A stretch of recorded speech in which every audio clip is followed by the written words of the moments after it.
আসসালামু আলাইকুম। রিতাস random click থেকে চলে আসলাম ছোট্ট আরেকটা ব্লগ নিয়ে। আজকের ব্লগটা অনেক আনন্দের আমার জন্য। কারণটা হলো প্রায় 18 থেকে 19 বছর পর আমি আমার প্রিয় প্রাঙ্গণে ফিরে যাচ্ছি, আমার স্কুল প্রাঙ্গণে। অনেকটা বছর অপেক্ষার পর, প্রতীক্ষার পর আমরা এই দিনটা পেলাম। আজকে হতে যাচ্ছে স্কুল প্রাঙ্গণে মধুর মিলন মেলা। আর এই মধুর মিলন মেলাটা হচ্ছে নোয়াখালী সরকারি গার্লস হাই স্কুলের। কথা বলতে বলতে চলে আসলাম সেই চিরচেনা সেই রাস্তায়, যেখানে কিনা জড়িয়ে আছে কত না স্মৃতি, কত কিছু। এই রাস্তায় অবশ্য এতটা উন্নত ছিল না, এখন খুব সুন্দর করে মার্কেট করা হয়েছে। আমাদের সময় অতটা একটা বিল্ডিং কিংবা আর্টিফিশিয়াল যেটা সেটা ছিল না। আমাদের সময় ছিল একেবারে প্রাকৃতিক একটা দৃশ্য, যেটা কিনা উপভোগ করার জন্য খুবই মনোরম লাগতো। কারণ স্কুল থেকে এক দৌড়েই যদি কোনো কিছু লাগতো তাহলে দৌড় দিতাম মসজিদ মার্কেটে। যত রকম পোস্টার থেকে শুরু করে পেন্সিল, কালার পেন থেকে শুরু করে সব কিছুই, আসলে বই কেনা, খাতা কিনা সব কিছুই মসজিদ মার্কেট জুড়ে থাকতো আমাদের। কোনো রকম স্কুলটা ছুটি হলেই চলে আসতাম দল বেঁধে একেবারে মসজিদ মার্কেট, একেবারে ধুমধাম করে কেনাকাটা করতাম। আর ওই সময় তো বাবা মারা অত টাকা পয়সা দিত না, যেইটুকুই দিত টিফিন খরচটা বাঁচিয়ে আমরা এই জিনিসপত্রগুলো কেনাকাটা করতাম। কথা বলতে বলতে আমি স্কুল গেটে চলে এসেছি এবং সব ফর্মালিটিস ফিল আপ করে আমি ভেতরে যখন চলে আসলাম, তখন দূর থেকে সেই চিরচেনা মুখগুলো দেখা যাচ্ছিল একটা একটা করে। মানে আর কি বলবো, দৌড়ে এসে বুকে জড়িয়ে ধরলাম ওদেরকে।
সাংস্কৃতিক অনুষ্ঠানগুলো চলছিল, গান নাচ সব কিছু উপভোগ করছিলাম। আর এর ফাঁকে ফাঁকে ছবি ভিডিও, অসংখ্য অসংখ্য ছবি এবং ভিডিও নিচ্ছিলাম এক একজনের সাথে।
এইদিকে আমরা প্রত্যেকটা পারফরমেন্সের সাথে খুব বেশি মজা করছিলাম। মাঠটা যেহেতু অনেক বড়, স্টেজটাও অনেক বড় করে করা হয়েছে, মানে এত বেশি আনন্দ আমার মনে হয় লাইফের অনেকটা বছর পর আমরা আবার ফিরে পেলাম।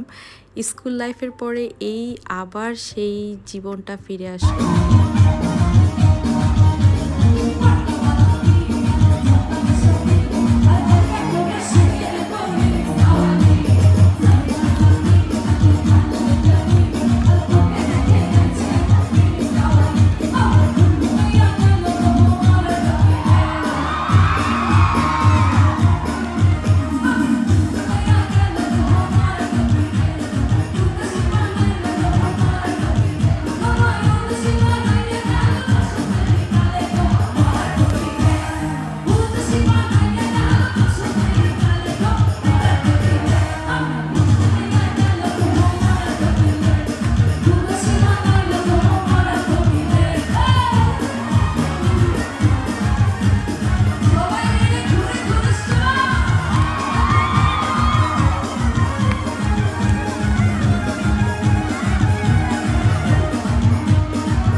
এরপরেই আসলে দুপুরের খাবারের সময় হয়ে গিয়েছে আর আমার একটা দাওয়াত ছিল।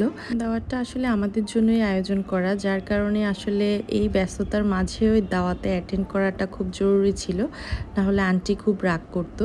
আমি আর আমার ফ্রেন্ড স্কুল থেকে বের হয়ে আমরা সোজা দাওয়াতে চলে গেলাম এবং দাওয়াত শেষ করে আমি বাসায় গিয়ে ড্রেস চেঞ্জ করে আবার স্কুলের উদ্দেশ্যে রওনা দিই। আর তখন আমার হাজব্যান্ড আমাকে স্কুলে নামিয়ে দিতে আসলো। আর আমার ড্রাইভার ছিল না, ড্রাইভার অন্য একটা কাজে ব্যস্ত ছিল, যার কারণে ও আমাকে নামিয়ে দিতে আসলো। ঈদ থেকে আসলে ওর বিজনেসের অনেক চাপ থাকে, তার মাঝেও সে আমাকে ড্রপ করতে এসেছে এবং বাচ্চাদেরকে টেক কেয়ার করেছে। এই সেম কাজটা ওই দিন আসলে অনেক আপুর হাজব্যান্ডরাই করেছে, তাই সবাইকে আমাদের পক্ষ থেকে অনেক অনেক ধন্যবাদ যে এত ব্যস্ততার মাঝেও আমাদের হাজব্যান্ডরা বাবুদের টেক কেয়ার করেছে এবং আমাদেরকে সময় বের করে দিয়েছে আমরা যেন সবাই একসাথে খুব সুন্দর একটা সময় কাটাতে পারি। এই আপুটা আমাদের স্কুলেরই একজন বড় সিনিয়র আপু, উনি হচ্ছেন পুলিশের ডিআইজি। তো অনেক ভাল লাগছিল ওনার বক্তব্য শুনতে। এরপরে আসলে পিকচার্স এবং ছবি ভিডিও আবার তুলতে বের হয়ে গেলাম। এত এত মধুর স্মৃতি জড়িয়ে আছে এই স্কুলের সাথে, আসলে বলে শেষ করা যাবে না। এই পুকুর পাড়টা, এই আম গাছ, এই টিউবওয়েল এবং এই রাস্তাটা ধরে আমাদের অনেকটা সময় কেটে গিয়েছে। এরপরই আসলে আমরা উপভোগ করছিলাম ঐশীর গান। সে আমাদের স্কুলেরই একজন ছাত্রী। ওর পারফরমেন্সের পরপরই আমরা আসলে চিরকুটের পারফরমেন্স দেখব। আর এইগুলো আসলে আমি লাইভে ছিলাম, অত একটা ভিডিও করা হয়নি, আর অনেক উপভোগ করছিলাম আসলে, যার কারণে বেশি পিকচার্স এবং ভিডিও এই গানগুলো চলাকালীন নেওয়া হয়নি, কারণ তখন আসলে এনজয় করছিলাম লাইফটাকে আবার অনেক দিন পর সবার সাথে। আসলে লাইফে সব ব্যস্ততার মাঝেও বন্ধুদের সাথে কিছুটা সময় আমাদের কাটানো উচিত, সেই ছোটবেলায় আবার ফিরে যাওয়া উচিত। কারণ হচ্ছে আমাদের জীবনটা আসলে খুবই ছোট্ট একটা জীবন। এই জীবনে আসলে কর্মব্যস্ততা এবং বাচ্চা কাচ্চা সংসার নিয়ে আমরা তো সবাই থাকি এবং আলহামদুলিল্লাহ যে যার জায়গা থেকে সবাই হ্যাপি। তারপরেও বন্ধুদের সাথে যে একটা কাটানো সুন্দর সময়, এই সময়টা আসলে আমাদের বের করা উচিত বছরে অন্তত 2-3 বার। কারণ এই বন্ধুদের সাথে সময় কাটানোটা আসলে স্মৃতিমধুর হয়ে থাকে এবং যখনই মন খারাপ থাকে বন্ধুদের এই দুষ্টপনাটা আসলে মনটা একেবারেই ভালো করে দেয়। যেমন এই ভিডিওটা আমার অনেকবার দেখা হয়েছে, আর এই ভিডিও ছবিগুলো আমি এরপরে অনেকবার দেখেছি, যেটা যতবারই দেখেছি আসলে মনটা কেমন জানি উৎফুল্ল হয়ে উঠেছে।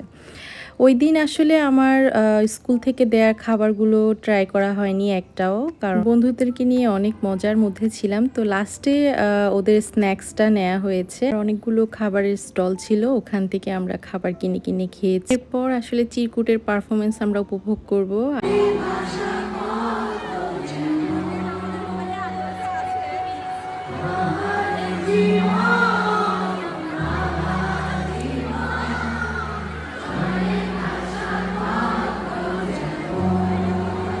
এবার শুধু তুমি